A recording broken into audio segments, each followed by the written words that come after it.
My name is Jason Reece. I am an Associate Professor of City and Regional Planning at The Ohio State University in the Knowlton School, where I teach, among other things, housing policy and city and regional planning history.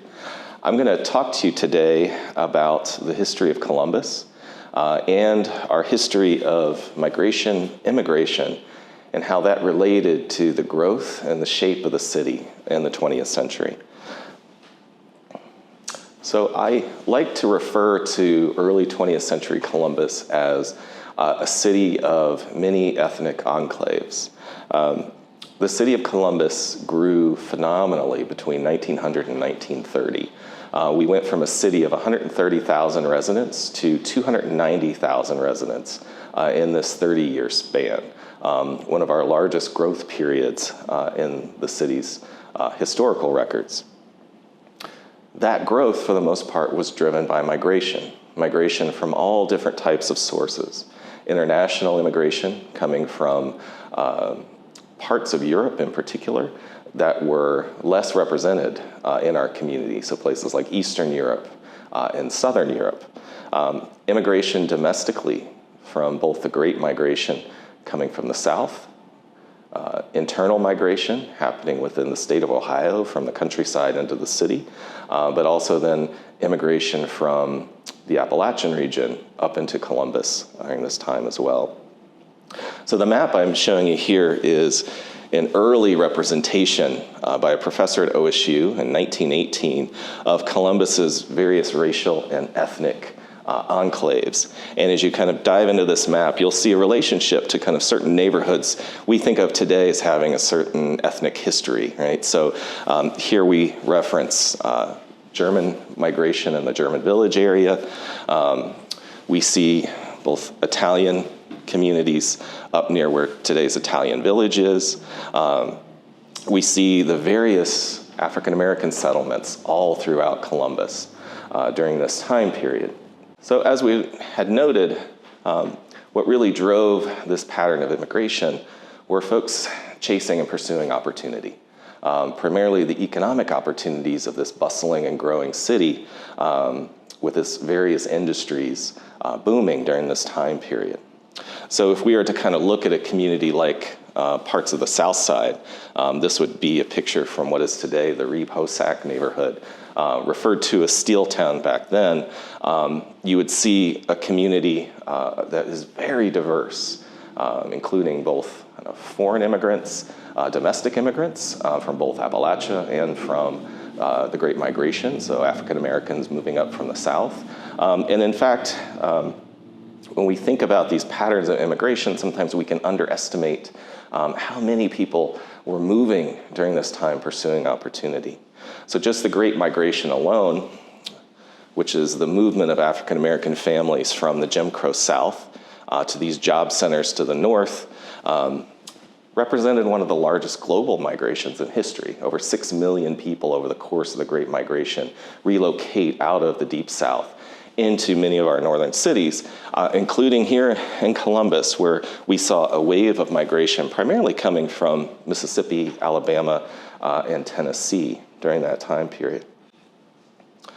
Although there have been African-American settlements in Columbus for a very long time, certainly as the Great Migration picked up speed in the early 20th century, we would see these settlements begin to expand. And as we see here represented in sociologist Louis Mark's map of 1928, we see the various settlement areas all throughout the city for the African-American community, including the far south side here, the south side, the east side, up near the Goodell area, or what would be known as Flytown, and then even up north by the Ohio State University's campus at that time.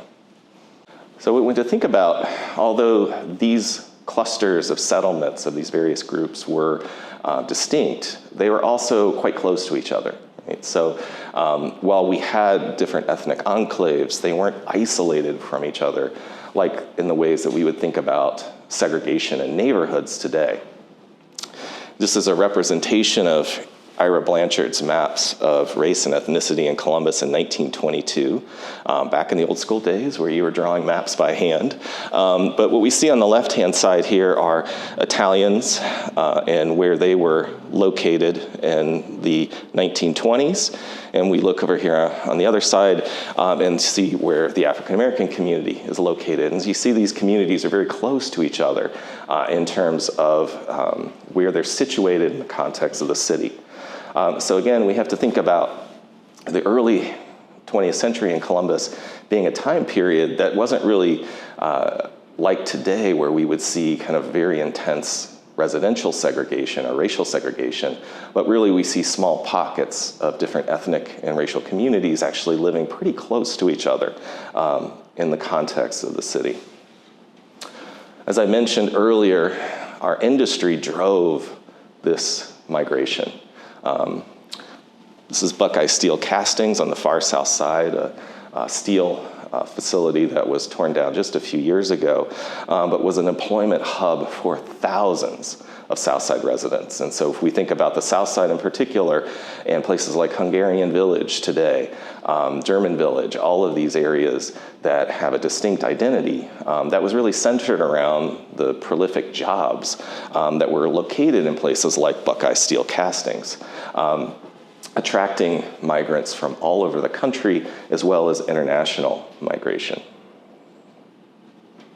So, as is common in US history, whenever our country goes through demographic changes or shifts, sometimes there is a pushback or an increase in discrimination or prejudice against these different populations. And in the early 20th century, we would see this pattern reemerge and reassert itself, particularly in the 1920s. So to provide some context of where we were in the 1920s, at this time period when Columbus is growing, this is also a time period where we have a reemergence of a white nationalist movement via the Ku Klux Klan here in the Midwest. This photo is actually a Klan rally and event over by Buckeye Lake on July 12th, 1923. At this time period, Indiana actually had the largest Klan membership of any state in the Union. And the Klan at this time really expanded their, the number of populations that they were protesting against, which included, of course, African Americans, which they had long terrorized to some degree throughout the country, but also focusing on some of these newer populations, particularly these ethnic Europeans that were coming over that were predominantly Catholic. So Italians would fit that category, right? So Eastern and Southern Europeans that maybe were religiously different and then were seen as a threat by this emergence of kind of white nationalism in the 1920s. So this filters down into our housing system. And why I'm kind of redirecting our conversation to think about housing and development is because what happens after 1920 is we see the city reemerge and be reshaped in many ways by prejudiced and discriminatory policies, particularly in terms of housing. During this time period, the real estate industry is kind of in its infancy. The term realtor didn't exist until 1916.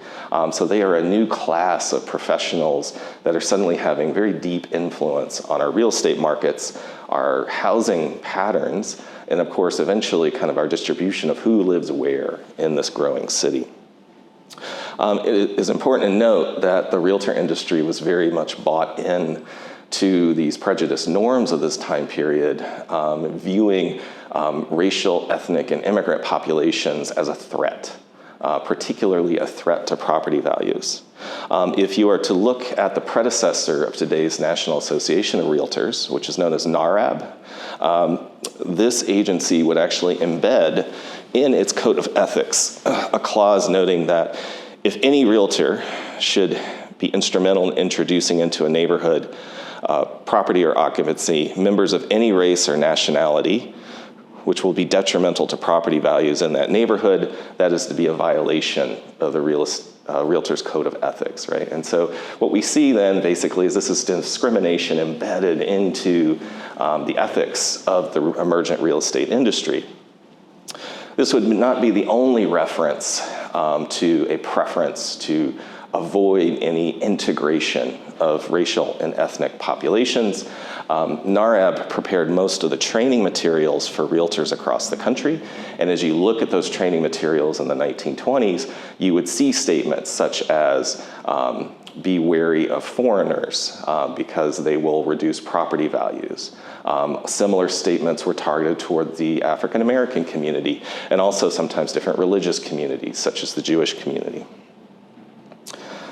Where realtors and the development community would have a profound impact, particularly in a place like Columbus, was the use of real estate transactions and the platting of subdivisions to create a new form or a new version of racial segregation, or at least our initial racial segregation that we would see in the city.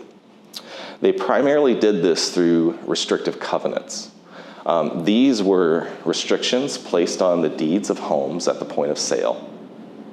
These deed restrictions were extremely specific in terms of who could occupy a property and also then who a property could be sold to in case of a sale. This is a very kind of typical covenant that we would see. You'll notice in this particular example, this restrictive covenant is disallowing sale or occupancy by any African American or any Jewish individual, including a large segment of different kind of Middle Eastern populations as well. And this level of specificity is not unusual. We see this in these covenants all across our city and actually all across the nation. It's important to note that restrictive covenants took off because the first attempt by cities to enforce racial and ethnic segregation, which was the use of racial zoning, was actually struck down by the Supreme Court in 1917. While Columbus did not have a racial zoning ordinance, between 1910 and 1917, cities across the US began to adopt these racial zoning ordinances to enforce basically a Jim Crow style form of segregation on the housing market. Racial zoning ordinances were as close to us as Louisville, as well as places like St. Louis. When the court struck down racial zoning in 1917, cities then looked for new tools to help enforce this form of segregation that was desired onto the city itself. And so covenants became the primary mechanism or tool to do this. So covenants were really prolific in the context of Columbus, particularly from 1920 up until the Second World War. When you look at old real estate advertisements, and this is an old advertisement for one of the initial plats or subdivisions developed in Upper Arlington. If you see language such as this language here where it notes being restricted, what that's basically telling you is that there are restrictive covenants on all of these properties. This is actually seen as a marketing tool to help sell these properties to wealthier, predominantly white Anglo-Saxon Protestant individuals. Upper Arlington, of course, had many racial covenants, primarily targeting the African American population as well as the Jewish population. But it's important to note that racial covenants impacted a wide variety of communities across Columbus. In particular, if you look at the work of Patricia Burgess in her book, Planning for the Private Interest, her research identified covenants primarily in Columbus, focused explicitly on the African American population, the Jewish population, in general references to foreigners, but then also a great deal of targeted language targeting the Italian population in this context. And so, again, this prolific tool of discrimination in the housing market impacted a wide variety of kind of this tapestry of our racial and ethnic communities here in Columbus. And that begins to kind of shape our city in a very different way. primarily because after 1920, we get to see our first generation of suburbs flourish here in Columbus. As I mentioned earlier, this period between 1920 and the Second World War then was when racial covenants were very prolific as part of this growth. Prejudice Burgess's work actually went back and tracked down how many subdivisions platted here in the city of Columbus had these racial and ethnic restrictions on them. And as we note here, prior to 1920, there weren't very many. Only about 20 subdivisions out of 77 had racial restrictions. But after 1920, and between 1920 and 1945, about 2/3 of all subdivisions platted in the city, or even in kind of the excerpts of, on the exterior of the city, would have these racial restrictions placed on them. So this becomes our first era of really kind of stringently enforced segregation on the city, impacting a wide variety of populations. The other element of this intersection between migration, immigration, and development would be the federal government's role in perpetuating these patterns of segregation that the racially restrictive covenants began to insert into our cities. So what's important to note is that prior to the 1930s, the federal government was not anywhere near as heavily engaged in the housing market or the real estate market like they are today. Of course, in response to the Depression and the foreclosure crisis of the Depression, as part of the New Deal, the federal government takes a very kind of proactive and aggressive approach to stabilizing the housing market and then thinking of supporting homeownership as a national policy priority, which they're very successful at. The United States goes from a majority renter to homeowner nation over the course of about 20 years. A very kind of quick turnaround, which is directly related to all of these federal programs that supported homeownership. What's important to note about this is that many of these discriminatory norms that were embedded in real estate find their way into these federal programs.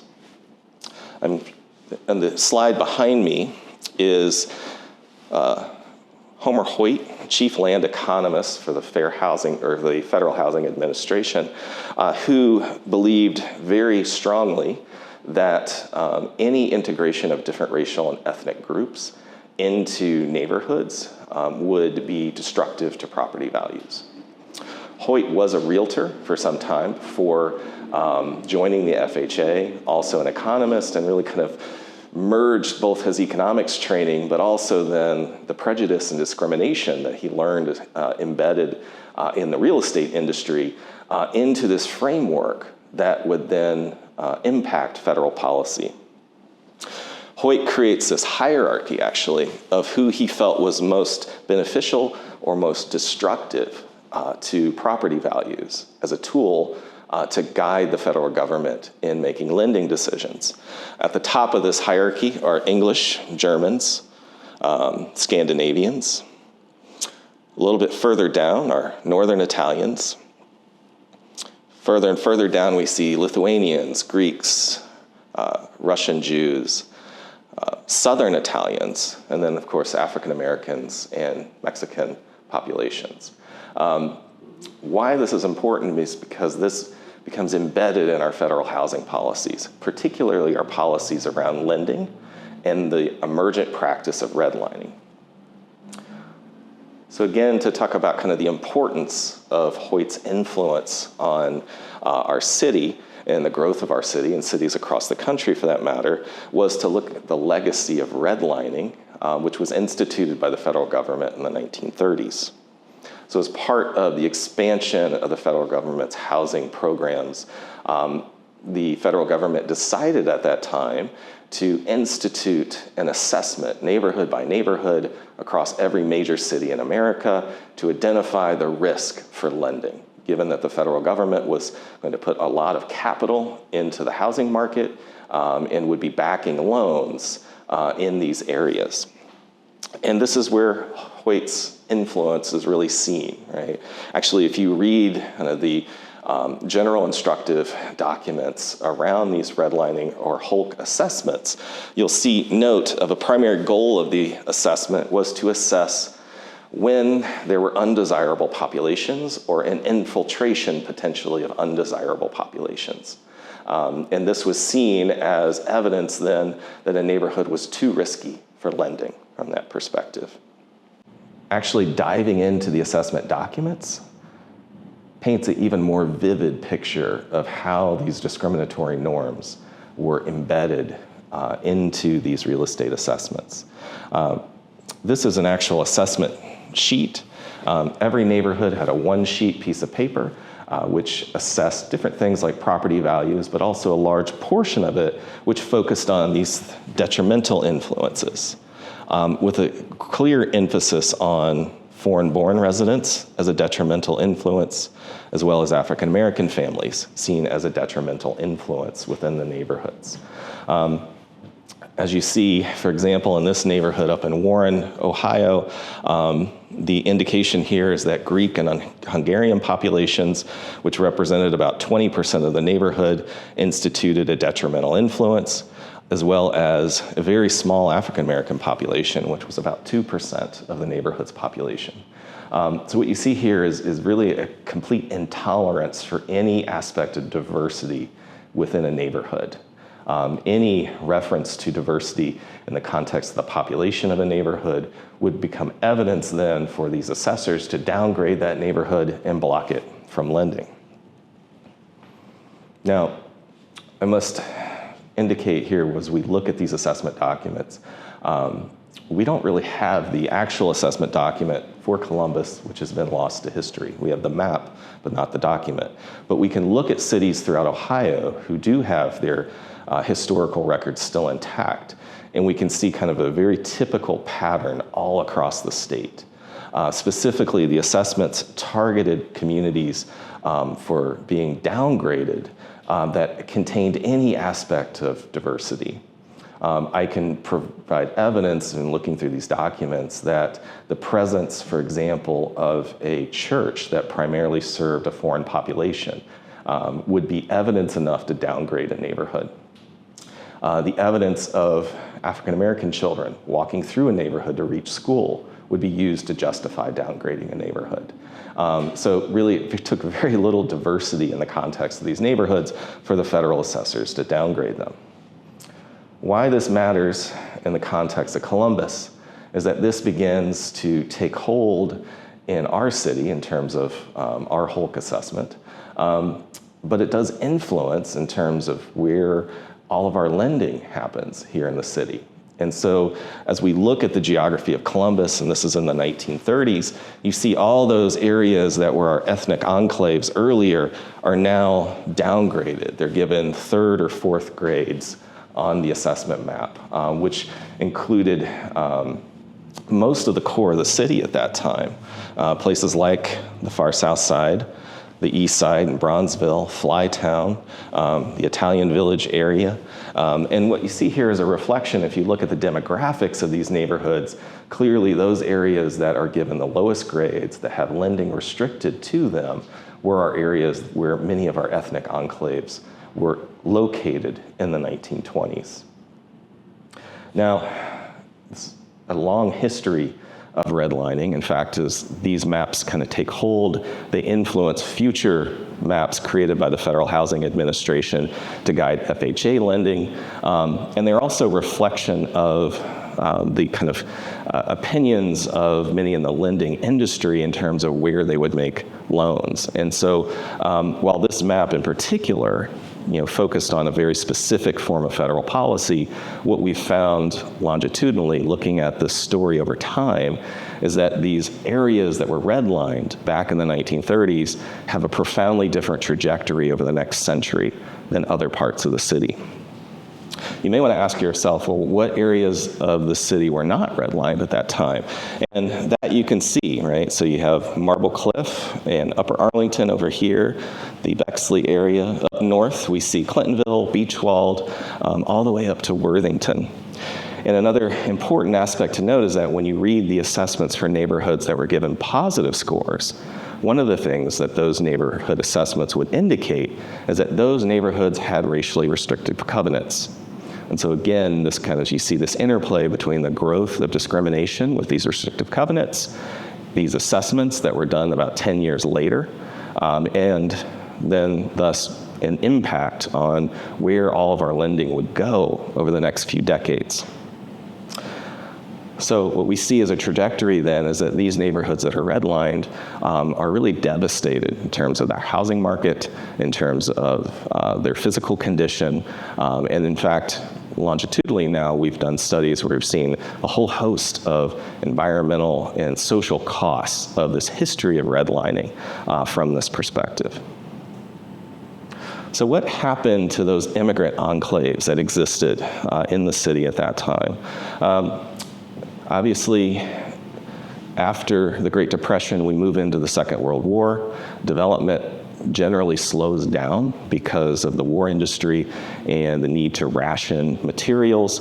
But after World War II is when we see our greatest boom in development, right? This is the growth of our post-war suburbs, the selling of this idea of to be an American meant to be a homeowner, and that was the American dream.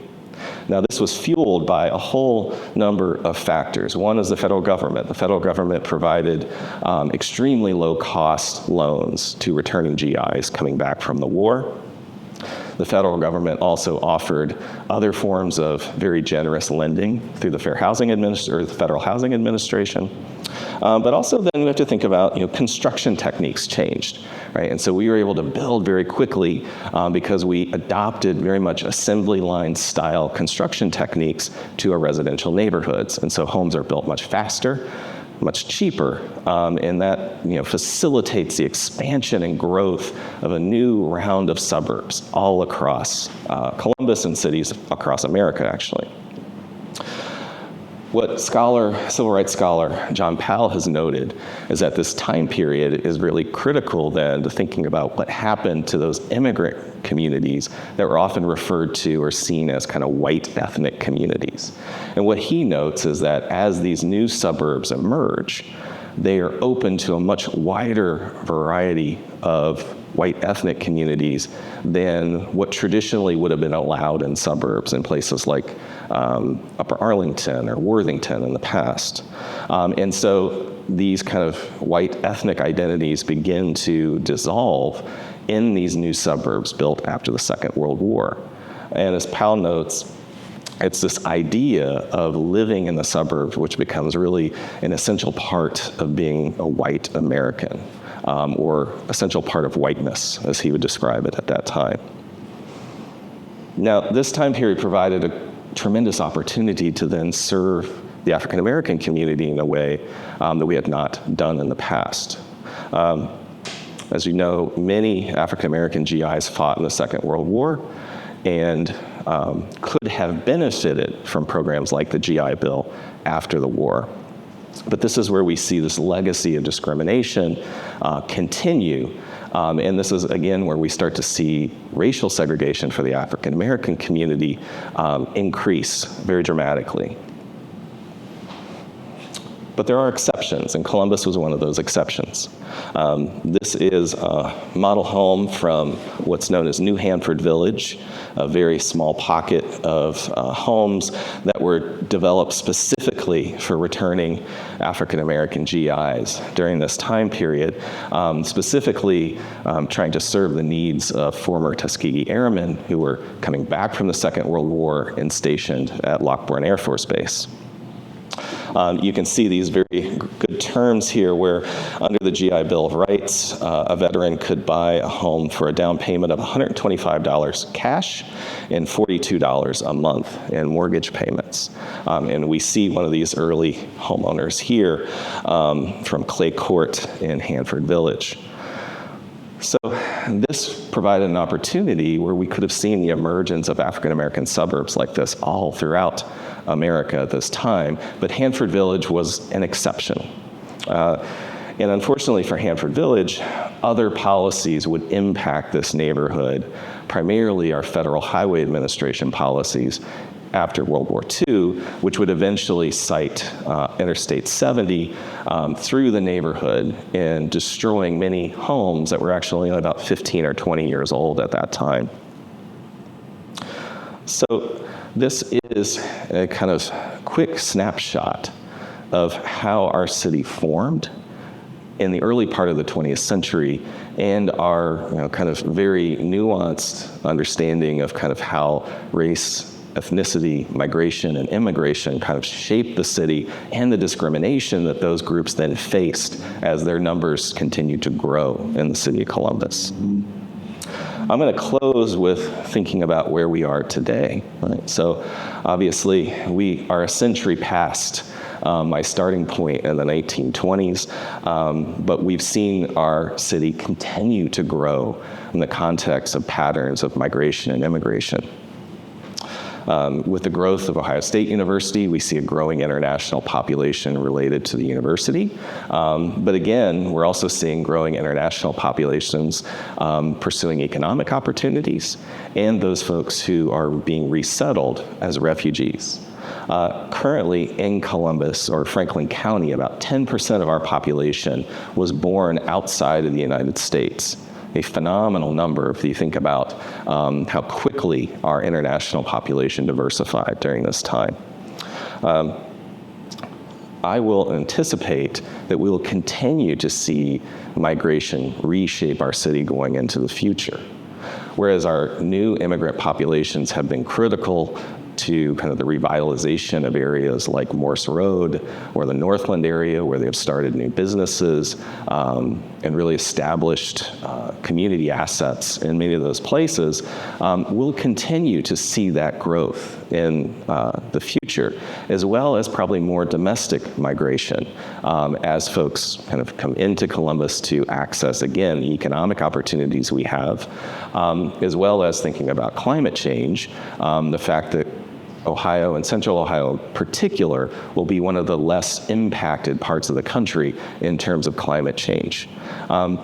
So all that said is that this pattern of immigration and migration continues to shape our city, and it will continue to shape it into the future.